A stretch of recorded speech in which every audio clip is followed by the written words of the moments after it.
मैत्रिणींनो, तुम्हाला माझा प्यार भरा नमस्कार. कशा आहात तुम्ही? उत्तम ना? तर तुम्हाला आज रक्षाबंधन आणि नारळी पौर्णिमेच्या खूप खूप शुभेच्छा. तर चला आता आपण नारळी भात बनवूया. तर साहित्य आणि कृती दाखवते. हे बघा मी एवढे तांदूळ घेतलेले आहेत कपभर. हे आपण शिजून घेऊया. आणि हे साहित्य आपण घेतलेले आहे.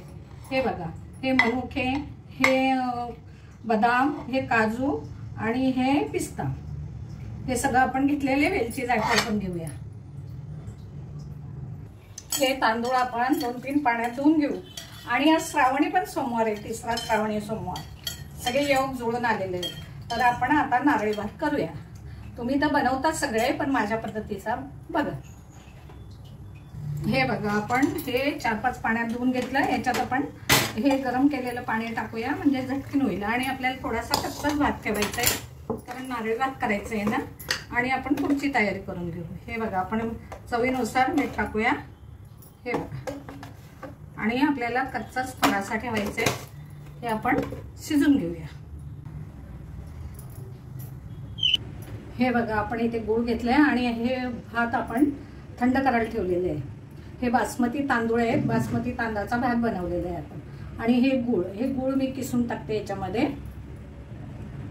हे बघा, हा कलर आहे ना, आपण थोडासा किंचित टाकूया याच्यामध्ये.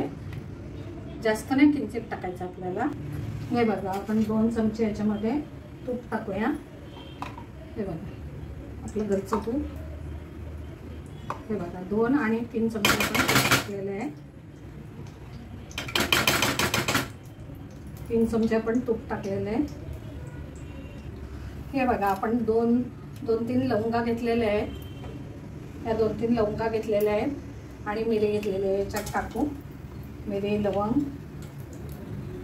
आणि हे आपण ड्रायफ्रूट सगळे बारीक करून घेतले. मनुके, ही विलायची, जायफळ पावडर, ही पण टाकूया. आणि हे खोबरं आपण नारळ बारीक किसून घेतलेलं आहे, ते पण टाकूया. हे बघा, हे पण कच्चं नाही घ्यायचं, थोडंसं गरम करायचं. हे आपण गरम केलं आहे. आणि विलायची आणि जायफळ पावडर आहे ना, ही पण टाकूया. हे सगळं टाकून घेऊया. लवंग आणि दालचिनी काय टाकायचं, लवंग आणि मिरी काय टाकायचं, गोडला तिखटपणा थोडा येतो त्याच्यामध्ये. आणि छान गोड भात लागतो, म्हणजे नारळी भात खूप छान लागतो. हे बघा, हे आपलं कलर लावलेलं आहे मी, ते आपण टाकून घेऊ. गूळ टाकलेलं आहे मी त्याच्यामध्ये. आणि हे घासून घेऊया. सगळं घासून घेऊया. आपण मीठ भातामध्ये टाकलं होतं, म्हणून आपल्याला मीठ टाकायची आवश्यकता नाही आहे. आपण हे व्यवस्थित असं घासून घेऊया. हे बघा, हे बघा, आपण जरा वेळ झाकण ठेवूया, कारण त्याच्यात पण गूळ टाकलाय ना, तर गूळ वितळले म्हणून थोडं पाणी सुटले त्या होण्यासाठी. आणि तांदूळ पण आपण कच्चेच ठेवलेत ना, म्हणून झाकण ठेवलेलं. हे बघा, आपला हा नारळी भात झालेला आहे. आपण याच्यामध्ये सर्च करून घेऊया. हे बघा, सुंदर असा नारळी भात झालेला आहे आपला. आणि आपण याच्यात असा सर्च करून घेऊया. याच्यात सर्च करून घेतलेलं आहे. हे बघा, आता आपण मोठं भांडं घेतलं. याच्यात आपण असं काढून घेऊया सगळं, म्हणजे सगळं नाही, जे लागेल ते. हे बघा, आणि याला आपण असं मस्त याच्यामध्ये टाकूया. हे बघा, आपला नारळी भात तयार आहे.